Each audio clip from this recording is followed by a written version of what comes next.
प्रिय विद्यार्थियों, मेरे YouTube चैनल संस्कृत अध्ययनम में आप सभी का हार्दिक स्वागत। इससे पहले वाले वीडियो में हमने अभिज्ञान शाकुंतलम नाटक के पंचम अंक के 25वें पद्य तक अध्ययन किया, जिसमें हमने देखा कि महर्षि कण्व के आश्रम से पधारे हुए शारंगरव और शारदवत, वृद्धा तापसी गौतमी शकुंतला को उसके पति दुष्यंत के राजधानी छोड़ने आते हैं, लेकिन राजा दुर्वासा ऋषि के शाप के कारण वो पहचानने से इनकार कर देते हैं और उनको बिल्कुल स्मरण नहीं आ पाता कि उन्होंने शकुंतला के साथ गांधर्व विवाह किया है। ऋषि मुनियों के द्वारा अनेक प्रकार से समझाने और शकुंतला के द्वारा भी समझाने पर उन्हें कोई स्मरण नहीं आता और वे शकुंतला को अपनी पत्नी के रूप में स्वीकार करने से इनकार कर देते हैं। और जब शकुंतला अनेक प्रकार से उनके बीच हुए प्रेम व्यापार और वार्तालाप के बारे में याद दिलाने की कोशिश करती है, तब राजा उन पर धूर्तता का आरोप लगाते हैं कि स्त्रियों में स्वाभाविक चतुराई होती है। वृद्धा तापसी कहती है कि ये जो शकुंतला है आश्रम में रहने वाली सीधी सादी भोली भाली लड़की है, इसको चतुराई छल कपट आदि आती नहीं है। तब राजा उनकी बात को अस्वीकार करते हैं और उस पर दुष्चरित्रता का आरोप भी लगाते हैं। इस पर शारंगरव उनको समझाते हैं कि आप उल्टी बात कर रहे हैं कि ये सीधी सादी लड़की जिसने आश्रम में कभी इस तरह का शिक्षा प्राप्त नहीं की, लेकिन आप राजा लोग तो एक दूसरे को ठगने को एक विद्या के रूप में अध्ययन करते हैं, सीखते हैं, तो धूर्त आप हैं न कि ये शकुंतला। इस प्रकार उन दोनों के बीच में आपसी बहस होती है और तब राजा कहते हैं कि अरे वो सत्यवादी, इस औरत को, इस स्त्री को ठग करके मुझे क्या मिलेगा। तब शारंगरव कहते हैं कि विनिपाता अधपतन, अर्थात तुझे अधपतन, तेरा नाश हो जाएगा। तब राजा कहते हैं कि पूर्ववंशी राजा लोग कभी अपना अधपतन नहीं चाहते, अर्थात वे ऐसा आचरण करते ही नहीं हैं। तब शारदवत शारंगरव से कहते हैं कि शारंगरव, अब उत्तर प्रत्युत्तर देने का कोई प्रयोजन नहीं है।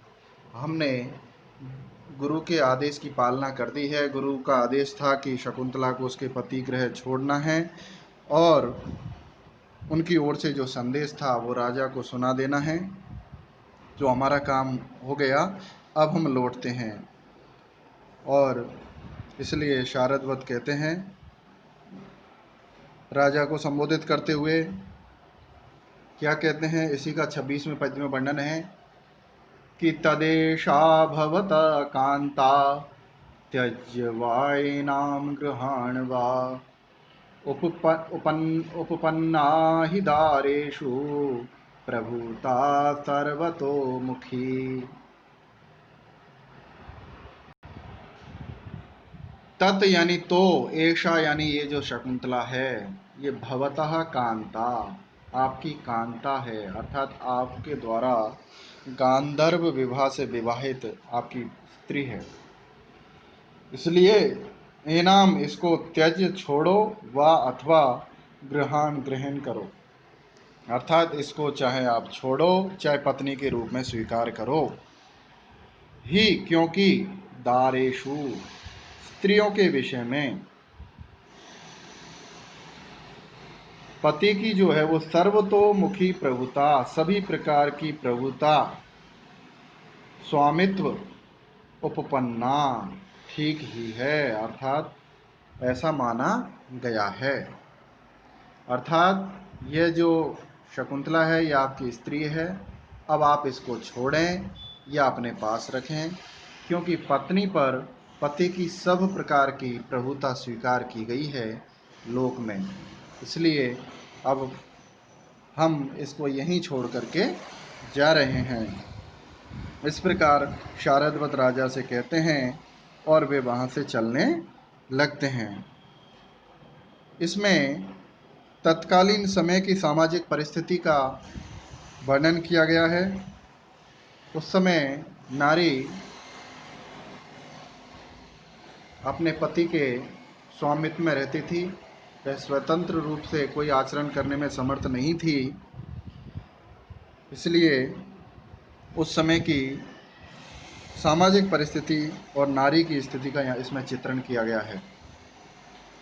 अब साथ इसमें जो ऊपर की पंक्ति का नीचे की पंक्ति उपपन्ना ही दारेषु प्रभुता सर्वतोमुखी, इस पंक्ति के द्वारा ऊपर की दोनों पंक्तियों का, दोनों विशेष कथनों का नीचे के दोनों सामान्य कथनों के द्वारा समर्थन किया गया है। इसलिए यहाँ पर अर्थांतरन्यास अलंकार है और श्लोक वृत्त नामक छंद है, यानी अनुष्टुप छंद है। अब जब वे दोनों यहाँ से प्रस्थान, दोनों शारंगरव, शारदवत और वृद्धा तापसी लौटने लगते हैं, तब शकुंतला कहती है कि इस धूर्त के द्वारा मैं ठग ली गई हूँ, अब आप भी मुझे छोड़कर जा रहे हैं। और गौतमी उस रोती बिलखती हुई शकुंतला को देख करके शारंगरव से कहते हैं कि शारंगरव, हमारे पीछे रोती बिलखती हुई शकुंतला आ रही है, इस बेचारी पुत्री का क्या करें। तब शारंगरव क्रोध में आकर के पीछे मुड़ते हैं और शकुंतला को कहते हैं कि अरे दुष्ट, क्या तू स्वतंत्रता का अवलंबन कर रही है?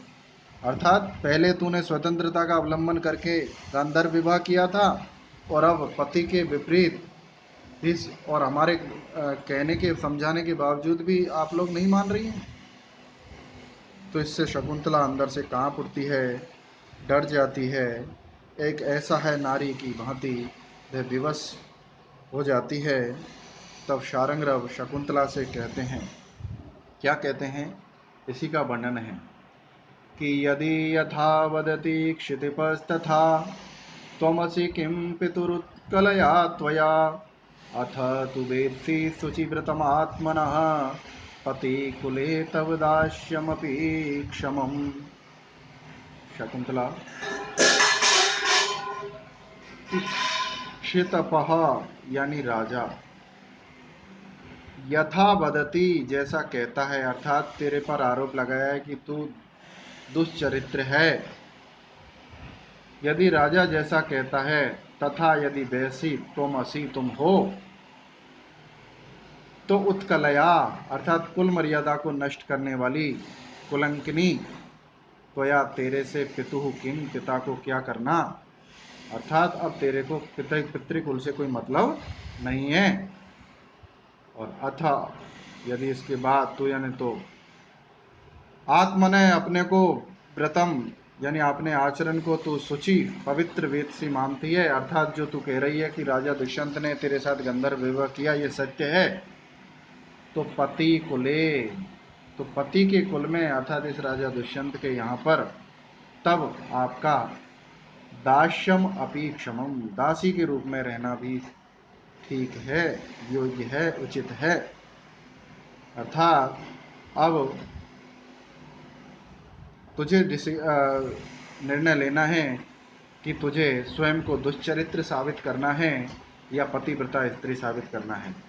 यदि तू इस तरह स्वतंत्र आचरण करेगी तो तुझ पर दुष्चरित्र का आरोप निश्चित रूप से लग जाएगा। इस प्रकार शारंगरव शकुंतला से कहते हैं और दृढ़ निश्चय के साथ कहते हैं कि तुझे यहीं रहना चाहिए, हमें हमारे साथ जाने की जरूरत नहीं है। इसलिए क्षितिपा पृथ्वी पालक नरपति जैसा कहते हैं, यदि तू वैसी ही है तो कुल कलंकनी से पिता को क्या करना, जिसने कुल को ही कलंकित कर दिया, पिता से उसको क्या लाभ। अब ऐसी पुत्री को अपने कुल खानदान में रख करके पिता को और कलंकित होना है क्या? यदि तू अपने आचरण को पवित्र समझती है अर्थात जो तू कह रही है वह सब सच है, तो तुझे अपने पति के परिवार में दासत्व भी स्वीकार करना ठीक रहेगा। तो इस प्रकार शारंगराव शकुंतला से कहते हैं। यहाँ पर नाना प्रकार से समझाया है, कारण बताते हुए, इसलिए काव्यलिंग अलंकार है और द्रुत विलंबित नामक छंद है। अब उनकी बातों को सुनकर के राजा कहता है, भो तपस्विन किमत्र भक्तिम विप्रलभत से। अरे वे तपस्वी लोगों, इस स्त्री को क्यों धोखा दे रहे हैं? तुम सोच रहे हो कि मैं इसको स्वीकार कर लूँगा, ऐसा संभव नहीं है। क्यों? क्योंकि राजा इसमें अपने तर्क देते हैं कि कुमुदान्येव शशांकः सविता बोधयति पंकजान्येव वसिनाम ही पर परिग्रह संश्लेष परांगमुखी वृत्ति ही। कि जिस प्रकार शशांक यानी चंद्रमा, कुमुदानी यानी कुमुदनी के फूलों को ही, कुमुदों को ही, और सविता यानी सूर्य, पंकजानी एवं कमलों को ही, बोधयति विकसित करता है, खिलाता है, ठीक उसी प्रकार ही निश्चय ही वशिना, जो वशी व्यक्ति होते हैं, जितेंद्रिय व्यक्ति होते हैं, उनकी जो वृत्ति है, जो स्वभाव है, आचरण है, वो परिग्रह, पराई स्त्री के प्रति परिग्रह, संश्लेष, पराई स्त्री से संपर्क से परांगमुखी विपरीत होती है, अर्थात उससे उसके प्रति वे उदासीन होते हैं, उसकी ओर कोई ध्यान नहीं देते। अर्थात तुम ये चाहते हो कि इस पराई स्त्री को मैं अपनी पत्नी के रूप में स्वीकार कर लूं, तो ये संभव नहीं है। तो यहाँ पर राजा ने अपने महनीय चरित्र का वर्णन किया है। वह कहता है कि जिस प्रकार चंद्र और सूर्य अपने अपने प्रियों को ही विकसित करते हैं, ठीक उसी प्रकार मेरे जैसे जितेंद्रिय व्यक्ति, जो स्वभाव होता है कि वे पर स्त्री के संसर्ग से पूरी तरह दूर रहते हैं, तो इसलिए हे तपस्वियों, इसको क्यों धोखा दे रहे हो? इसको अपने साथ लेकर चले जाओ। तो यहाँ पर राजा के द्वारा अपने चरित्र का वर्णन करने के कारण प्रस्तुत प्रशंसा अलंकार है। साथ ही अर्थांतरन्यास अलंकार और तुल्य योग्यता अलंकार है और आर्या नामक छंद है। अब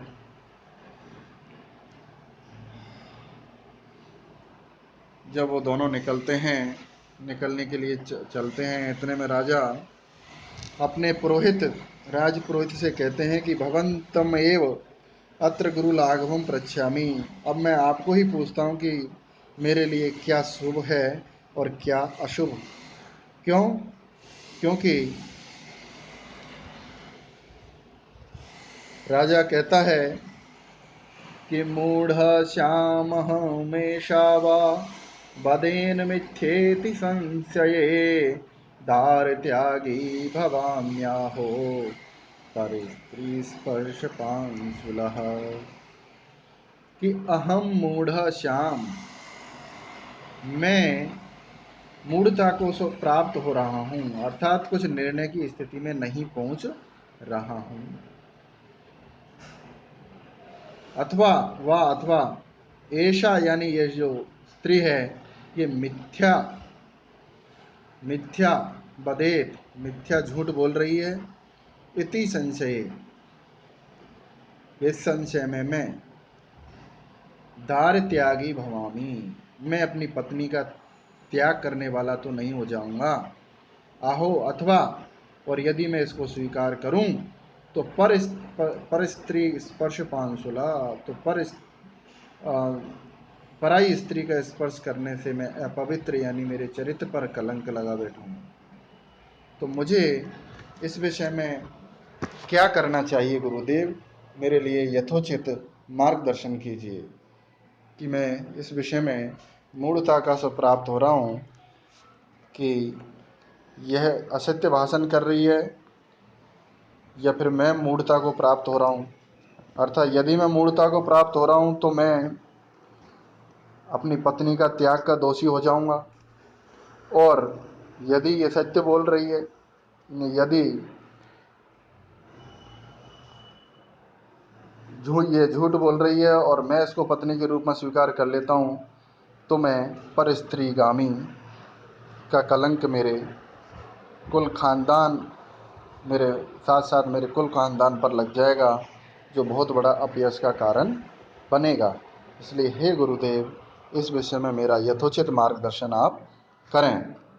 इस प्रकार जो राजा दुष्यंत है अपने राजपुरोहित से परामर्श लेते हैं।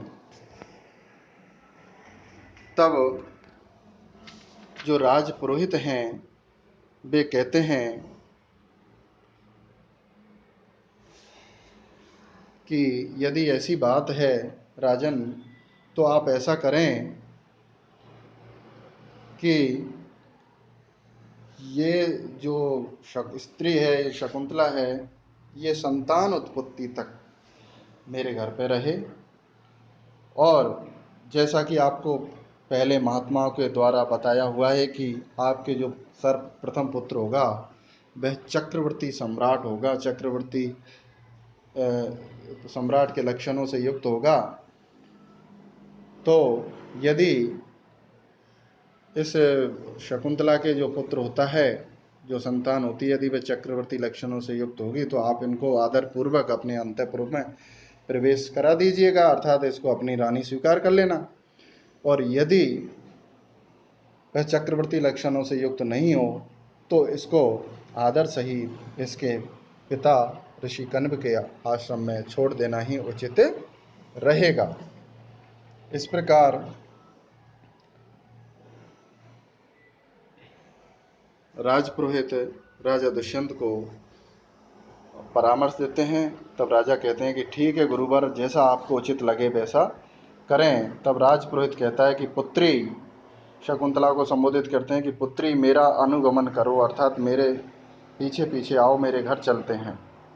इस प्रकार शकुंतला कहती है कि हे धरती माँ, आप फट जाओ, मैं आपके अंदर समा जाऊं। इस प्रकार तरह तरह से कहती हुई वह विलाप करती है और राजा शकुंतला के बारे में चिंतन करता हुआ वहाँ बैठा रहता है। इतने में पर्दे के पीछे जब वो पुरोहित शकुंतला को लेकर के चला जाता है तो पर्दे के पीछे से आवाज़ आती है। क्या आवाज़ आती है देखते हैं। जब आश्चर्य के साथ अचंबा करता हुआ राजा के पास राजपुरोहित आते हैं कि महाराज, बहुत विस्मय की बात हो गई। तब राजा कहते हैं क्या हो गया।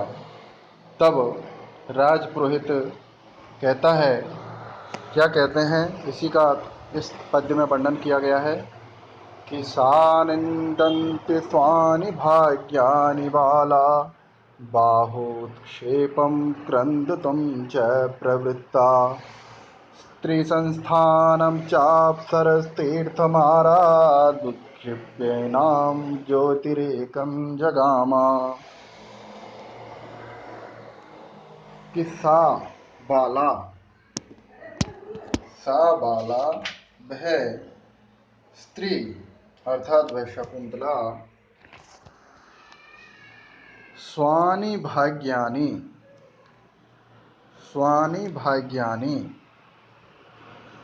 अपने भाग्यों को निंदंती निंदा करती हुई, कोसती हुई, अपने भाग्य को कोसती हुई, बाहुत क्षेपम यानी दोनों भुजाओं को ऊपर की ओर उठा करके, क्रंदितुम जोर जोर से रोने धोने के लिए प्रवृत्ता लग गई। तब क्या हुआ कि अप्सरस तीर्थमारात, सची तीर्थ के पास में जाने पर,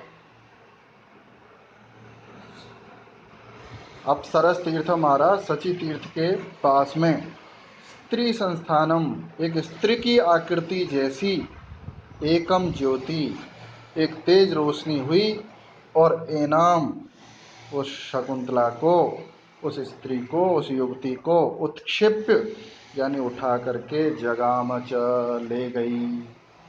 अर्थात महाराज वह बाला शकुंतला अपने भाग्य की निंदा करती हुई, भाग्य को कोसती हुई, जोर जोर से दहाड़े मार करके, ऊपर हाथ उठा उठा करके रोती हुई करुण क्रंदन करने लगी। और जब अप्सरा तीर्थ यानी शची तीर्थ के निकट जैसे ही हम पहुँचे, एक स्त्री के समान रूप वाली एक तेज रोशनी प्रकट हुई और उसको, शकुंतला को उठा करके वह अदृश्य हो गई, ले गई। तो इस प्रकार राजपुरोहित आकर के राजा को कहते हैं इस पद्य में समुच्चय और उपमा अलंकार है और शालिनी नामक वृत्त छंद है। साथ ही आश्चर्यचकित करने वाला विषय होने के कारण यहाँ पर अद्भुत रस है। अब राजा इस बात को सुनकर के राजपुरोहित से कहते हैं कि हमने तो पहले ही उसको स्वीकार कर दिया, तो पराई स्त्री से विषय में हमें क्या लेना देना। अब इसलिए आप विश्राम करें, जाएं। इस विषय में सोच विचारने की ज़रूरत नहीं है कि कौन ले गया, क्या ले गया, कहाँ गई, ये हमारे सोचने का विषय नहीं है। अब आप विश्राम करें। ऐसा कहकर के राजपुरोहित निकल जाते हैं और राजा वेत्रवती यानी अपनी प्रतिहारी से कहते हैं कि मैं बहुत अधिक व्याकुल हूँ, मुझे शयन भूमि यानी शयन कक्ष का मार्ग दिखाओ, अर्थात मुझे वहाँ ले चलो। इस प्रकार राजा शयन कक्ष की ओर चल पड़ते हैं और चलते चलते राजा सोचते हैं। क्या सोचते हैं, इसी का वर्णन इस 31वें पद्य में किया गया है। क्या किया गया है कि कामं प्रत्यादिष्टां स्मरामिने परिग्रहं मुनेस्तनयां बलवत्तु दूयमानं प्रत्यायतीव मां हृदयम्। कामम यानी भले ही, प्रत्यादृष्टां, मुने तनयाम, कामम यानी भले ही, प्रत्यादिष्टां मैंने उसका त्याग कर दिया है। ऐसी मुने तनयाम महर्षि कण्व की दुहिता यानी पुत्री को कि मैं परिग्रहम यानी विवाह के संबंध में, अर्थात मैंने उसके साथ गांधर्व विवाह किया या नहीं, उस संबंध में न स्मरामी, मुझे कुछ भी याद नहीं आ रहा है। परंतु बलवत्तु, तु यानी परंतु, बलवत दूयमानम, बहुत अधिक दुखित होता हुआ, दूयमानों में बहुत अधिक दुखी होता हुआ, जो हृदयम जो मेरा हृदय है, ये माम यानी मुझको, प्रत्यायति इव, मुझे विश्वास सा दिला रहा है कि शायद वह जो सच कह रही हो। मैंने उसको त्याग कर दिया है, ऐसी कनु पुत्री को भले ही मैंने त्याग कर दिया है, लेकिन मैं बार बार स्मरण करने के बावजूद भी उसके साथ मैंने विवाह किया था, इस बात को मैं याद नहीं कर पा रहा हूँ। किंतु इससे उत्पन्न जो खेद है वो मेरे हृदय से ऐसा लग रहा है जैसे शायद वो सही कह रही हो कि भले ही परित्यक्ता मुनिबाला को मैं अपनी विवाहिता भार्या के रूप में स्मरण नहीं करता हूँ, किंतु बहुत अधिक दुखद होता हुआ मेरा जो चित्त है, हृदय है, मन है, वो मुझको विश्वास सा दिला रहा है। तो इस प्रकार इस पद्य में राजा दुष्यंत की अंतर्द्वंद वाली स्थिति है। वह शकुंतला विषयक घटना से बार बार पीड़ित है और लेकिन फिर भी वह उनके शकुंतला के साथ हुए गांधर्व विवाह को स्मरण नहीं कर पाता है, दुर्वासा के शापवश। तो इस प्रकार यहाँ पर उत्प्रेक्षा अलंकार है, विभावना अलंकार है और अनुमान अलंकार भी है और आर्या नामक छंद है। इस पद्य के साथ ही हमारा 5वां अंक समाप्त होता है। अगले वीडियो में हम 6ठे अंक का अध्ययन करेंगे। आज के लिए इतना ही। यदि आप लोगों को मेरा वीडियो पसंद आए और अगले वीडियो का नोटिफिकेशन प्राप्त करने के लिए आप मेरे चैनल को इस दिए हुए लिंक पर जाकर के चैनल को सब्सक्राइब करें, लाइक करें और कमेंट्स बॉक्स में अपना कमेंट्स अवश्य लिखें कि आपको वीडियो कैसा लगा। आज के लिए इतना ही। धन्यवाद।